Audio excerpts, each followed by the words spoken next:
If you like our video, click the subscribe button to subscribe to our channel and get easy access to new content. To see our full suite of ad-free video courses and training materials, visit us at teachucomp.com. You can store information you want to set as the default values when you create a new employee record within the employee defaults in the employees list. After setting default employee values, when you later add a new employee, QuickBooks will automatically fill in the default information from the employee defaults, so you won't need to re-enter it. All you need to do is enter employee-specific information. You can access the employee defaults, which appear within the Employee Center, by selecting Employees Employee Center from the menu bar.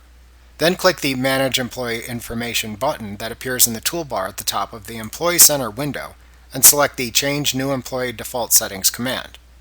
In the Employee Defaults window, enter any information you want to have appear by default whenever you create a new employee record.